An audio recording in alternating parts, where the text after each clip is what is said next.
అస్సలాము అలైకుం. మహాప్రవక్త ముహమ్మద్ సల్లల్లాహు వారి యొక్క ప్రవచనాలు మనం ప్రతిరోజు తెలుసుకుంటున్నాము. ఈ రోజున కూడా ఒక అద్భుతమైనటువంటి ప్రవచనాన్ని మీ ముందుకు తీసుకుని వచ్చాను.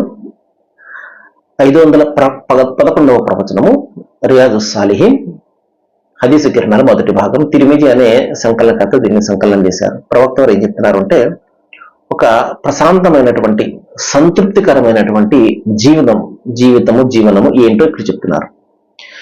మీరు మీ ఇంట్లో మానసిక ప్రశాంతతతో శారీరకమైనటువంటి ఆరోగ్యంతో ఉండి మీ దగ్గర ఆ రోజుకి సరిపడా ఆహారం ఉంటే అది చాలు. మీకు ప్రపంచంలో ఉన్నటువంటి వస్తు సరంజామా అంతా కూడా దొరికిపోయినట్లే అంటున్నారు. అంటే ఒక సంతృప్తికరమైనటువంటి జీవితం గురించి ప్రవక్త ముహమ్మద్ సల్లల్లాహు అలైహి వసల్లం ఇక్కడ చెప్తున్నారు.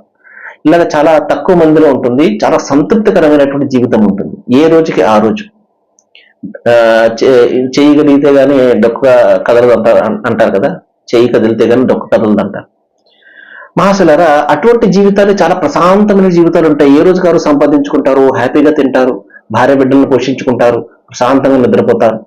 అటువంటి జీవితాలు చాలా సంతృప్తికరంగా ఉంటాయి. ఏ జబ్బు ఉండదో వాళ్ళలో, చాలా చాలా ఆరోగ్యంగా ఉంటారు. మహాశైలారా, మనం చూస్తాం చాలా మందిని.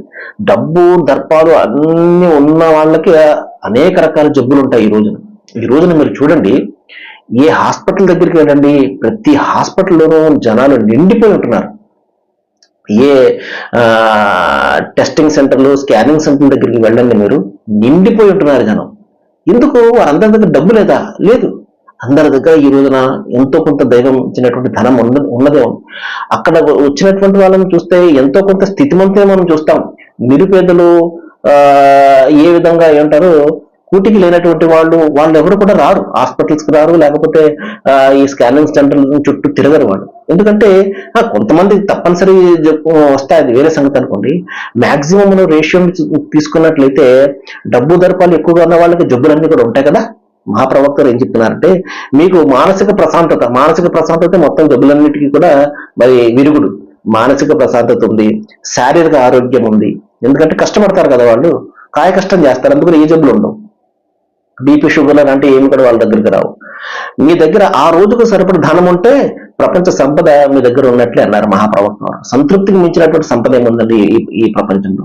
కాబట్టి మహాశిల అంటే ఆ విధమైనటువంటి జీవితం గడపాలి అనే అర్థం కాదు అక్కడ. కొంతమంది దైవం ప్రసాదిస్తాడు, ధనం ప్రసాదిస్తాడు. ఆ ధనాన్ని కూడా మనము ఈ విధంగా ఎక్కడైతే ఖర్చు పెట్టాలో అక్కడ ఖర్చు పెట్టుకున్నట్లయితే మహాశిలారా దానివల్ల మనకు ప్రయోజనం. అలా కాకుండా దాచిపెట్టినట్లయితే అది మనకి నష్టం.